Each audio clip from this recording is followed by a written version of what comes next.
we've known about this since the end of the 19th century. So early German physicists calculated that if you doubled CO2, you would cause about a 3-degree C temperature change. We've known about it for over 100 years. It's very basic physics. It's not rocket science to work out what CO2 does to the planet.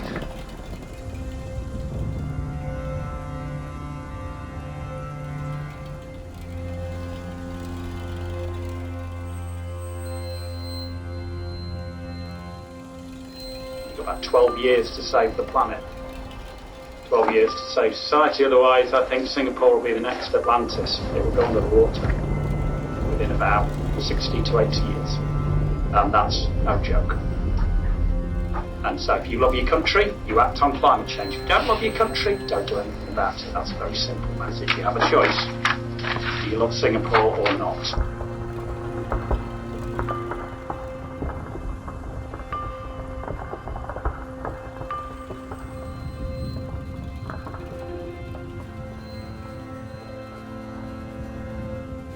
If Singapore had a civil war for this nation, you have to have a civil war on climate. It's the same threat. You know? It's exactly the same threat. If there was another nation who was saying, we're going to take a third of your country, how would Singapore respond militarily?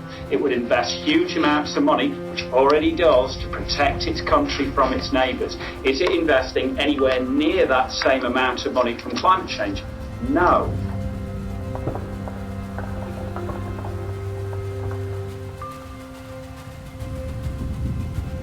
You know, there's been a real problem in the last 20 or 30 years to maximise your profit at the expense of everything else. And I think that has to change. No reason why you can't make a profit. Of course you want to make a profit. You've got to value the earth.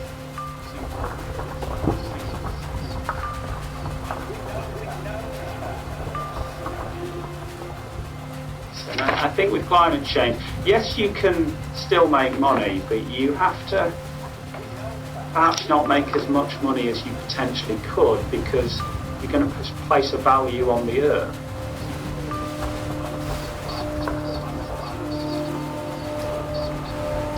You've got to put a value, a proper value on things, and that means valuing the earth.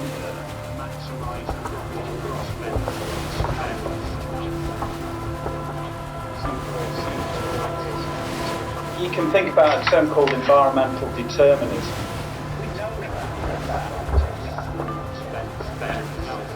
And a lot of societies collapsed because of events that were beyond their control, and a lot of it is to do with the environment. When the Antarctic ice sheet collapses, Singapore gets submerged. So you only need 10% of it to go, and Singapore's lost. Singapore has about a third to a half of its country under 5 metres in elevation. You're losing a third to a half of the population. Where do they go? They become coastal migrants. It's an island. It's got nowhere to go, and the sea levels are going to go up. Yes, you can adapt to moderate climate changes. You cannot adapt to large-scale climate changes. You've got nowhere to go. A prosperous nation. No reason why, irrespective of climate change, it won't remain that way. But if it's large-scale climate change, then Singapore can't protect itself, let alone protect any of its neighbours. And therefore, to change that balance, you have to reduce greenhouse gas emissions. And you look around, so I was talking to her and say, find me a solar panel. Why isn't every building got a solar panel? Why not?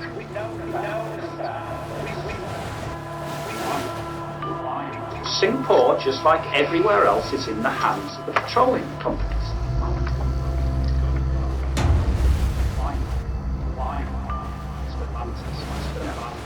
Scientists can't do it anymore. Normally, days gone by, if you were an expert and you gave an expert opinion, policy will follow. At the moment it's not.